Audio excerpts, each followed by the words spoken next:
Capítulo 1. Confiando, mesmo sem ver. Não sou movido por aquilo que vejo ou ouço. Sou movido por aquilo em que creio. Smith Wigglesworth. A nossa reflexão bíblica começa com um texto escrito pelo homem que foi considerado o mais sábio em toda a história da humanidade, Salomão. Não creio que foi coincidência o fato de que Deus o escolheu para escrever acerca disso. Na verdade, não acredito em coincidências. Aprendi com outros irmãos em Cristo uma definição de coincidência que é muito interessante. Coincidência é a obra divina em que Deus não reivindica sua autoria. O fato é que o rei Salomão era a pessoa mais indicada para nos dar a pista de que o agir de Deus nem sempre é visto ou compreendido pelo homem, não importando quão sábio ele seja. Foi ele quem declarou: assim como tu não sabes qual o caminho do vento, nem como se formam os ossos no ventre da mulher grávida, assim também não sabes as obras de Deus, que faz todas as coisas. Eclesiastes 2, 5. 3 coisas são mencionadas como coisas que não sabemos: o caminho do vento, a formação dos ossos de uma criança ainda no ventre materno e o agir de Deus. Na verdade, por meio da expressão não sabes, entendemos que o escritor falava de coisas que não vemos.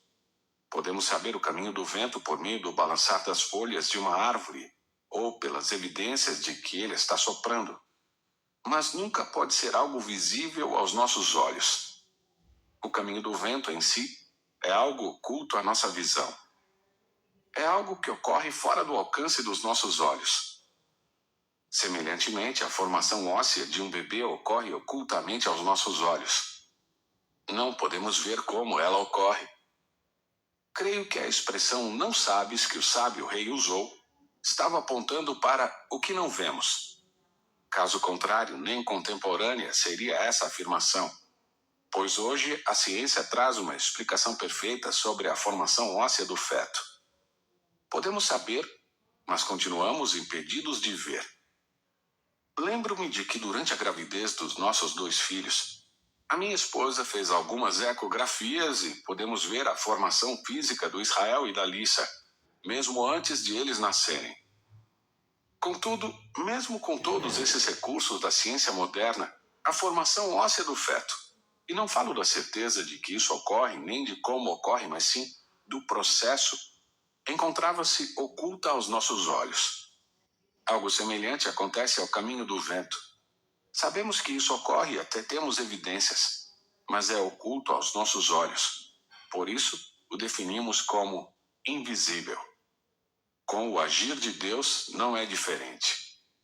O texto bíblico diz que Deus age em todas as coisas. Depois, o versículo nos deixa claro que as 2 menções anteriores de coisas ocultas aos nossos olhos eram apenas um paralelo que ilustra o agir divino. Deus age sempre em todas as coisas, embora nem sempre esse agir seja visível aos nossos olhos, pois o que o caracteriza é a definição bíblica de que é invisível. Nos nossos dias, eu tenho visto os prejuízos da falta de conhecimento desse princípio e também da falta de temor a Deus. Como pastor, ouço pessoas dizendo coisas absurdas como: eu já coloquei Deus na parede. Se até tal dia ele não me atender, dá vontade de dizer a alguns: você é o quê? Que ameaça é essa? Se ele não fizer o que você quer, você fará o quê? Você dará as costas ao Senhor e irá para o inferno? Quais são as suas opções? É incrível a falta de respeito com a qual muitos se dirigem a Deus. Atualmente os papéis estão invertidos. Pelo comportamento dessas pessoas, parece até que Deus deixou de ser Senhor e passou a ocupar o papel de um simples secretário.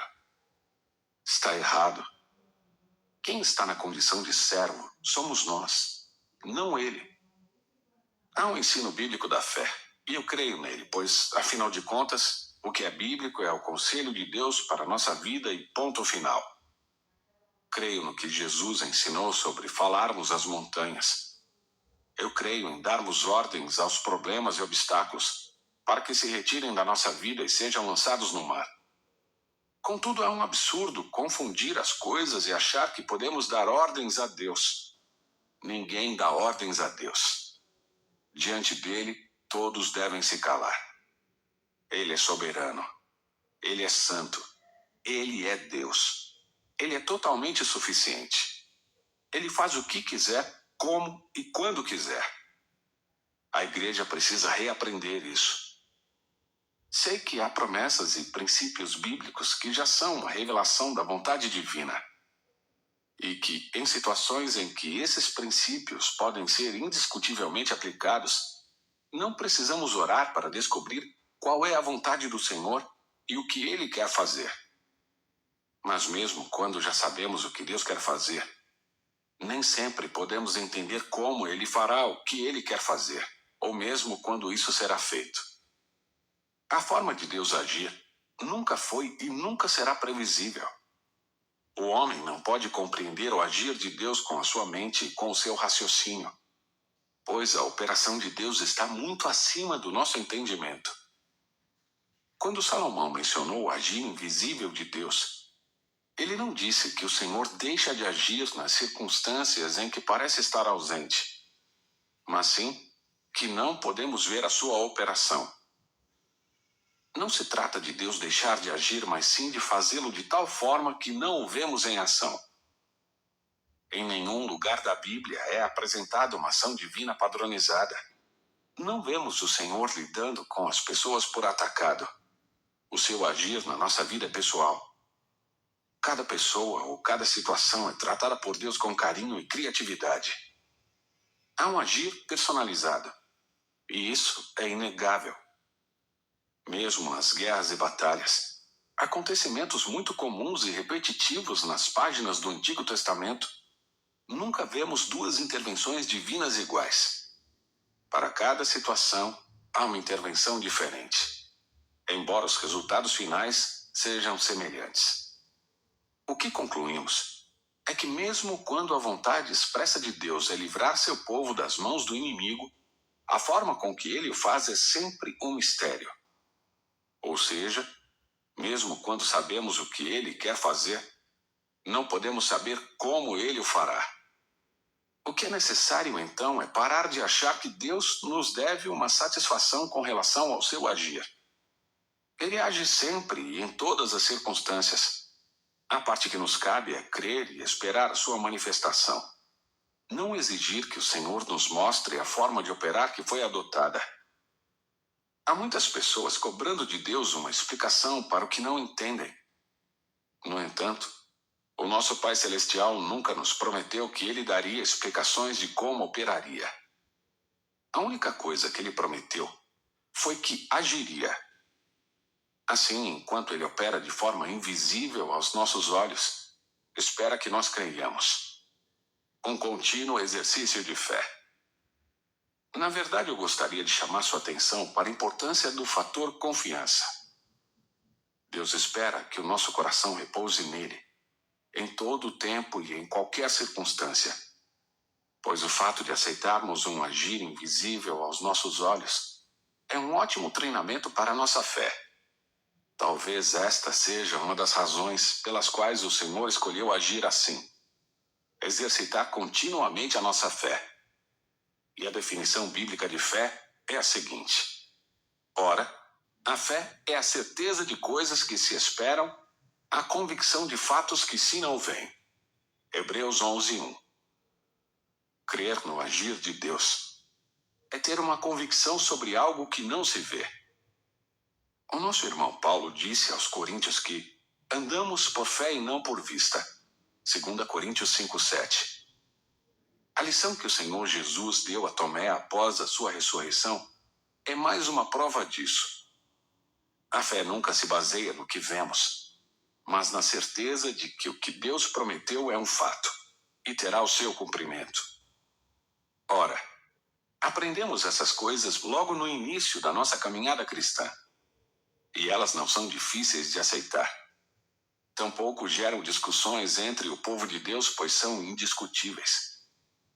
Mas na hora em que nos encontramos em apuros e não conseguimos ver Deus agindo, pois o seu agir é oculto aos nossos olhos, esquecemos-nos rapidamente disso. Ninguém tem o direito de exigir do Senhor uma satisfação com relação à sua maneira de agir. Primeiramente porque Ele é Senhor e não está numa posição de ser questionado. Em segundo lugar, porque Ele nunca nos prometeu que veríamos a sua forma de agir.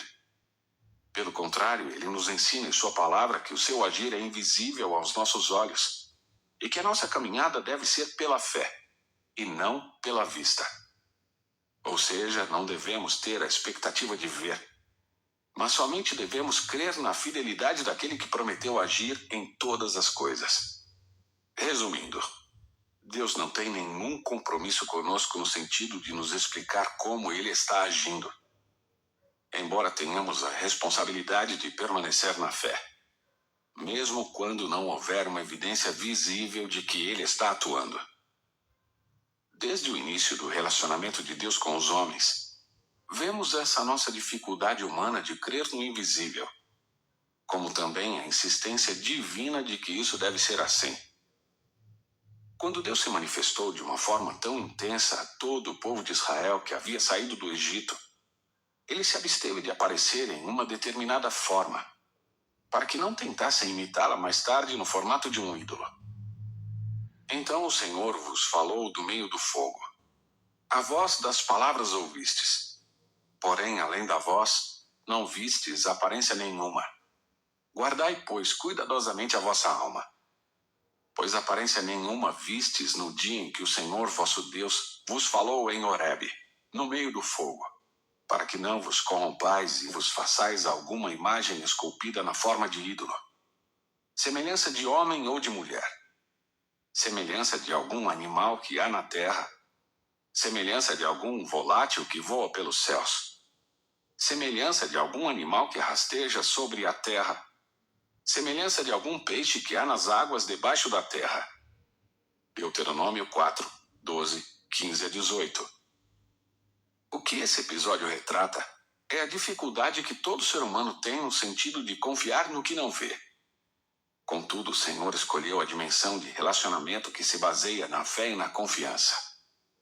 E cada vez que Ele age sem que os nossos olhos vejam, ou a nossa mente compreenda, Ele está nos proporcionando um exercício de fé.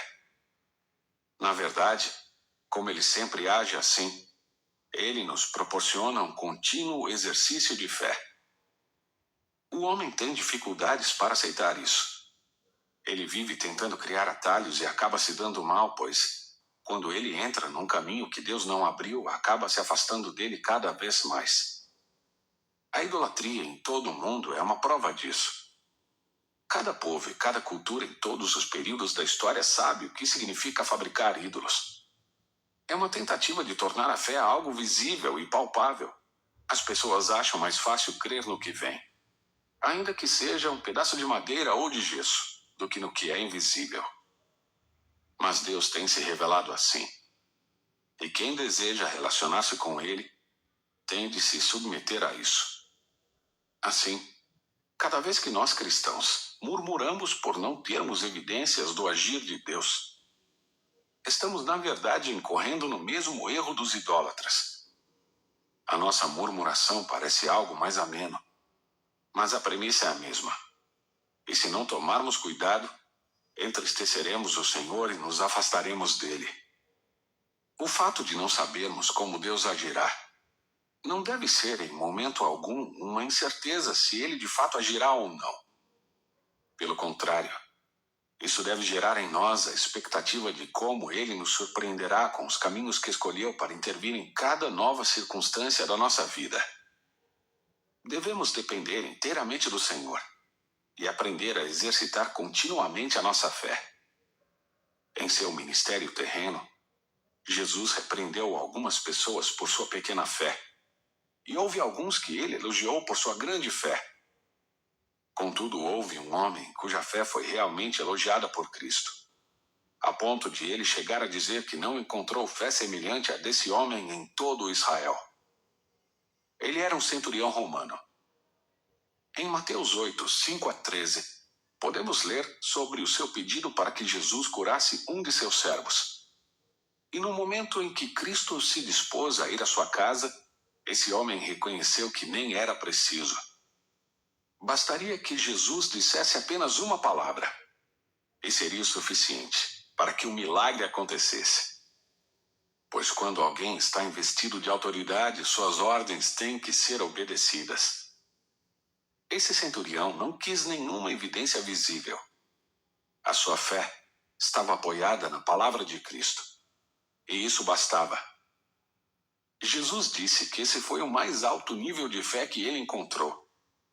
É nesse nível que devemos nos sentir desafiados a nos mover com relação às coisas do Senhor. Não podemos e não devemos agir tentando nos apoiar no que é visível. Mas devemos crer e depender inteiramente do que Deus disse em sua palavra. E à medida que procedemos assim, exercitamos a nossa fé. De fato, confiar em Deus sem depender de um testemunho visível é um exercício de fé. E repito, como o Senhor sempre age assim, então o que temos é um contínuo exercício de fé. Pensamentos mais altos. Os nossos olhos não alcançam a esfera da operação de Deus, porque esta pertence a um plano superior. Outra razão bíblica, além do exercício da fé que encontramos para o fato de o Senhor agir no plano invisível aos nossos olhos, é que os seus pensamentos são mais elevados que os nossos. A mente de Deus é infinitamente mais ampla que a nossa. E a sua sabedoria é tão gigantesca que não há como dimensioná-la. Esperar que ele haja de uma forma que entendamos é limitar e rebaixar grotescamente o seu agir. A maneira de nosso Senhor agir transcende o limite humano de compreensão. Quando as Escrituras falam que os caminhos de Deus são mais altos que os nossos, elas relacionam isso com o fato de os seus pensamentos também serem mais altos que os nossos. Porque os meus pensamentos não são os vossos pensamentos, nem os vossos caminhos os meus caminhos, diz o Senhor. Porque assim como os céus são mais altos do que a terra, assim são os meus caminhos mais altos do que os vossos caminhos, e os meus pensamentos mais altos do que os vossos pensamentos. Isaías 55, 8 e 9. Podemos afirmar com toda certeza que o fato de Deus agir por caminhos mais altos, e isso é derivado do fato de que os seus pensamentos também são mais altos, deve-se à sua infinita capacidade de gerenciar todas as coisas. Quando pensamos na resposta para o nosso problema, a nossa mente limitada e egoísta só pensa nesse problema. Quando Deus pensa na resposta para o nosso problema, ele vai além, muito além. Ele consegue propor respostas que não se limitam somente a esse momento e consequência, mas que também tocam a causa do problema. E têm o poder de continuarem agindo em nós quando o que considerávamos problema já não estiver presente. Também poderemos sugerir que, além de nos tocar isoladamente, ele ainda poderá estar propondo soluções que não envolvam somente a nós mesmos, mas também outras pessoas. Deus poderá ainda estar tocando não somente uma área problemática, como também toda uma rede de outros problemas interligados ao que nos incomoda mais. Ou ele poderá tocar valores e escolhas errados, que permitiram a entrada e a instalação de tal problema. E mais, muito mais. A nossa mente talvez faça uma longa e abrangente lista. Mas, independentemente de quão longe a nossa perspicácia e o nosso raciocínio puderem nos levar, jamais chegaremos perto da forma de pensar de Deus, que está fora do nosso alcance. A sabedoria de Deus nos é apresentada na Bíblia como tendo muitas formas. Em Efésios, ela é denominada multiforme sabedoria, ou seja, uma sabedoria que não é limitada, mas que se abre num leque infinito de dimensões da operação divina. Essa ilimitada sabedoria pluraliza a resposta de Deus para cada problema ou obstáculo que o ser humano enfrenta, em vez de tocar de forma direta uma única questão. Deus tem o poder de trazer às nossas situações várias intervenções que, por sua vez, jamais enxergaríamos. Considere também que o Senhor conhece o futuro, que é algo que homem algum, nem mesmo o diabo, tem capacidade de conhecer. Portanto, a ação de Deus não está voltada somente ao já e ao agora, mas ela também se estende ao futuro, e sempre prioriza o nosso melhor em uma visão global, mais abrangente do que a nossa mente jamais poderia alcançar. A atuação de Deus é integrada e também sinérgica. Para o ser humano, o desvendamento de mistérios parece ser algo de suma importância. Deus, por outro lado, parece fazer questão de ocultar algumas coisas, especialmente o que diz respeito à sua ação na nossa vida. Salomão foi um homem sábio e inquiridor, mas enxergou essa característica e a mencionou, não apenas em Eclesiastes, mas também em Provérbios. A glória de Deus é encobrir as coisas, mas a glória dos reis é esquadrinhá-las. Provérbios 25, 2. Esquadrinhar não é algo somente dos reis, mas também de todo o ser humano. No entanto, no caso dos reis da antiguidade, quanto mais conhecedores dos mistérios eles fossem, mais respeito ganhavam do povo. Contudo, esquadrinhar é algo que está ligado ao homem de forma geral. Todos queremos entender bem e saber explicar as coisas. Assim, essa forma de o Senhor operar parece ser inaceitável à nossa própria natureza. Isso gera lutas. Mas precisamos aprender a superá-las e descansar em Deus. Parece que quanto mais tentamos entender o agir de Deus, menos conseguimos enxergá-lo. Encontramos nas Sagradas Escrituras um acontecimento que exemplifica muito bem isso. É o episódio do aparecimento do Senhor Jesus Cristo aos 2 discípulos que caminhavam em direção a Emaús. Esse texto nos mostra que temos a tendência de traçar os nossos próprios planos para o agir de Deus. É como se inconscientemente estivéssemos dizendo ao Senhor como ele deveria agir. Fixamos-nos tanto em esperar que Deus aja de determinada maneira, que quando ele age diferentemente do que esperávamos, não conseguimos vê-lo. Precisamos aprender a esperar pelo agir de Deus sem nos prendermos ao modo específico de como ele agirá. Esperávamos que fosse. Esse episódio ocorreu após a morte e ressurreição do Senhor Jesus, quando 2 discípulos caminhavam tristes para Emaús, não sabendo que Cristo havia ressuscitado. O próprio Jesus lhes apareceu, mas não puderam reconhecê-lo, pois os seus olhos estavam espiritualmente fechados.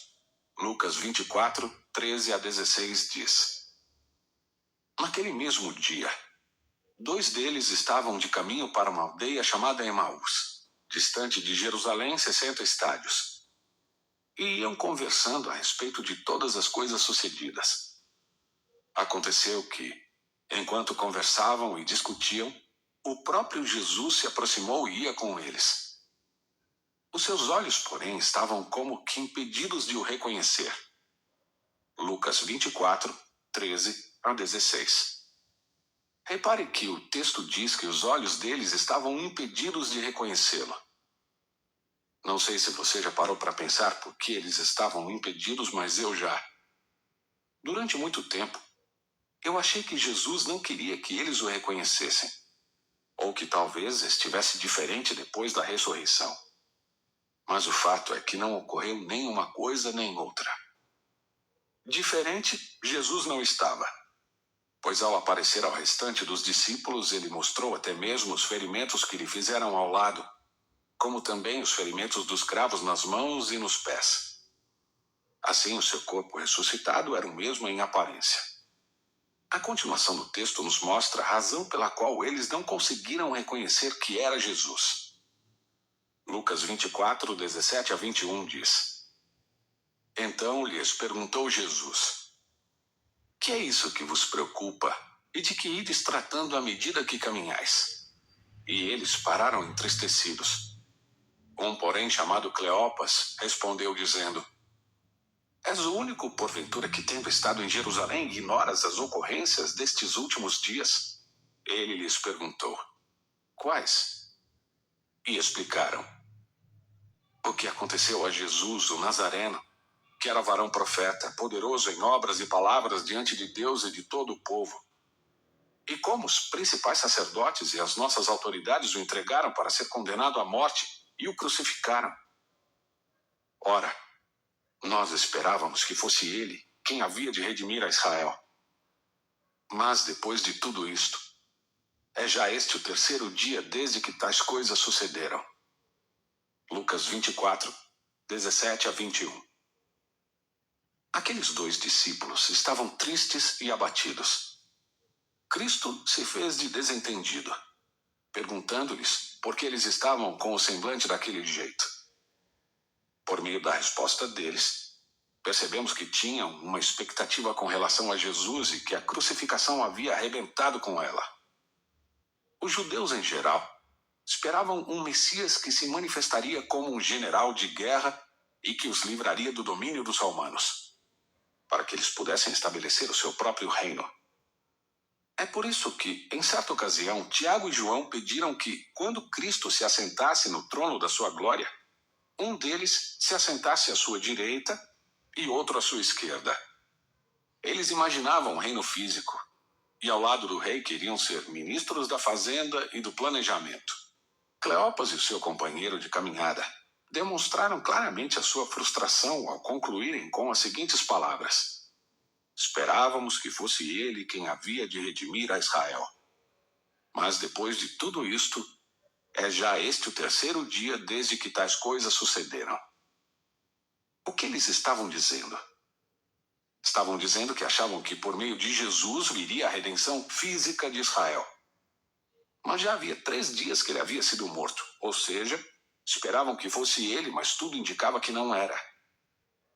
Isso foi mais ou menos o que eles davam a entender com a expressão esperávamos que fosse. Essa expressão é uma chave importante no texto. Eles tinham uma expectativa de como Deus agiria, mas Deus agiu diferentemente do que esperavam. Enquanto eles esperavam um reino físico somente para Israel, Jesus estava cuidando da redenção dos pecados de toda a humanidade e estabelecendo o aspecto espiritual do reino de Deus. Em seu retorno à terra, ele estabelecerá o aspecto físico do reino. Mas a sua primeira vinda não envolvia esse aspecto. Contudo, os discípulos estavam tão fixados nessa ideia que não conseguiam ver Deus agindo de outra forma. Achavam que a morte de Cristo na cruz havia sido uma derrota e não conseguiam imaginar Deus no controle da situação. Pelo fato de que esperavam o agir de Deus de uma única maneira, não conseguiam ver o que o Pai Celestial estava fazendo de modo diferente do que haviam pensado. Assim também acontece conosco. Fantasiamos tanto o agir de Deus que acabamos criando as hipóteses de como agiríamos se fôssemos Deus, fazendo os nossos planos. Fixamo-nos nas nossas ideias. E quando o Senhor acaba agindo de modo diferente, não conseguimos vê-lo em ação. Eu gostaria de desafiar você a parar de tentar ensinar a Deus como ele deveria agir quando você orar por algo. Até mesmo quando não o fazemos verbalmente, acabamos fazendo com os nossos pensamentos. Pelo fato de nos fixarmos tanto na espera de uma única forma de atuação divina, os nossos olhos não reconhecem quando o Senhor está operando na nossa vida. Muitas vezes, não conseguimos ver o agir de Deus, porque ele realmente o ocultou. Mas há momentos em que nos excluímos da possibilidade de ver porque ficamos presos ao que esperávamos dele. Foi somente depois que Jesus lhes explicou biblicamente o que deveria acontecer com o Cristo e lhes demonstrou pela sua conhecida forma de partir o pão, que era ele mesmo falando com os discípulos pelo caminho, que os olhos destes se abriram.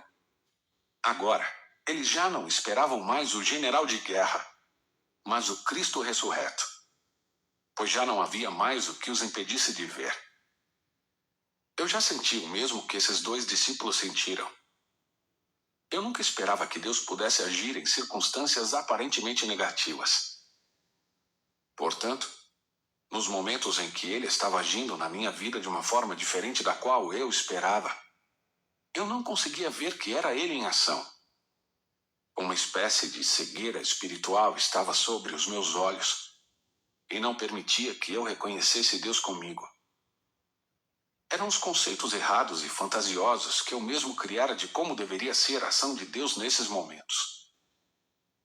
Mas assim que o Senhor começou a fazer que eu entendesse a palavra, e que havia maneiras diferentes de Deus agir, os meus olhos se abriram, e pude reconhecê-lo comigo nas horas em que aparentemente isso seria impossível. E foi exatamente assim que aconteceu com os discípulos. E aconteceu que, quando estavam à mesa, tomando ele o pão, abençoou, e tendo-o partido lhes deu. Então, se lhes abriram os olhos, e o reconheceram. Mas ele desapareceu da presença deles. Lucas 24, 30 e 31.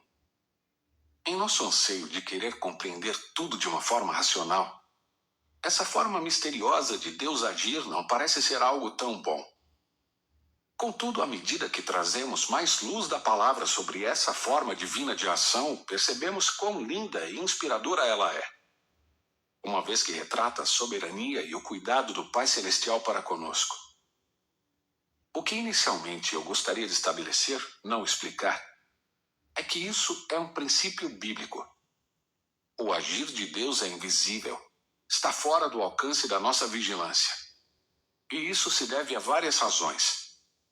Já mencionamos a necessidade de se andar pela fé.